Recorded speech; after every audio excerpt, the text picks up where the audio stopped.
এবার প্রিয় নবীর হাদিস নিয়ে গবেষণা করে সত্যতা প্রমাণ করলো আধুনিক বিজ্ঞান। এবার বিজ্ঞান মেনে নিয়ে এসেছে যে আল্লাহর নবী তার উম্মতের জন্য যে সকল নির্দেশনা দিয়ে গেছেন সবকিছুর পেছনে একটা কারণ আছে। যে সকল কাজ করলে উম্মতের ক্ষতি হবে সেগুলো রাসূলুল্লাহ সাল্লাল্লাহু আলাইহি ওয়াসাল্লাম নিষেধ করেছেন। আর বিজ্ঞানীরা প্রমাণ করে দেখিয়েছেন যে প্রিয় নবীর নিষেধ করা বিষয়গুলো সত্যি মানুষের জন্য কতটা ক্ষতিকারক। তো চলুন বেশি কথা না বলে শুরু করি আজকের ভিডিও। প্রিয় দর্শক, আপনাদের কাছে একটি প্রশ্ন রাখতে চাই, আপনারা বিজ্ঞানের পক্ষে নাকি প্রিয় নবীর হাদিসের পক্ষে?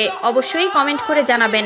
রাসূলুল্লাহ সাল্লাল্লাহু আলাইহি ওয়াসাল্লাম বলেছেন, কিয়ামতের দিন আল্লাহ তাআলা তিন ব্যক্তির সঙ্গে কথা তো বলবেনই না, বরং তাদের দিকে তাকিয়েও দেখবেন না। এমনকি তিনি তাদেরকে গুনাহ থেকে পবিত্র করবেন না, বরং তাদের জন্য রয়েছে কষ্টদায়ক শাস্তি। রাসূলুল্লাহ সাল্লাল্লাহু আলাইহি ওয়াসাল্লাম আবারও বলেন, এরা তো ধ্বংস, তাদের বাঁচার কোনো রাস্তা নেই। রাসূলুল্লাহ সাল্লাল্লাহু আলাইহি ওয়াসাল্লাম এ কথা তিনবার বলেছেন। তারা হলো: ১. যে ব্যক্তি টাকনুর নিচে ঝুলিয়ে কাপড় পরে। ২.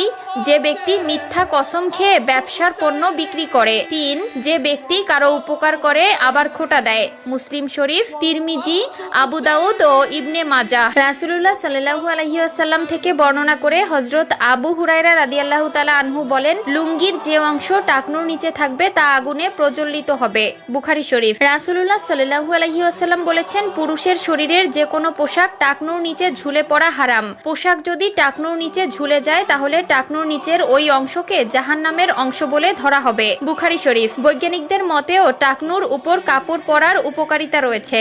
বিজ্ঞানে আছে, টাকনুর উপর কাপড় পরিধান করলে এতে আলো বাতাস লাগে, যাতে করে টাকনুর ভেতরের সেক্সুয়াল হরমোন বৃদ্ধি পায়। টাকনুর নিচে কাপড় পরিধান করলে যৌন শক্তি হ্রাস পায়। বিজ্ঞানীদের মতে পুরুষরা টাকনুর নিচে কাপড় পরলে তাদের যৌন শক্তি কমে যাওয়ার পাশাপাশি বিভিন্ন শারীরিক ক্ষতি হয়, কেননা টাকনুর মধ্যে বিভিন্ন এনজাইম থাকে যেগুলো আলো বাতাস না পেলে কর্মক্ষমতা হারিয়ে ফেলে। তাই পুরুষদের অবশ্যই টাকনুর উপরে কাপড় পরতে হবে। নারীদের ক্ষেত্রে ঠিক উল্টা, নারীরা টাকনুর নিচে কাপড় না পরলে উক্ত সমস্যা দেখা দিবে।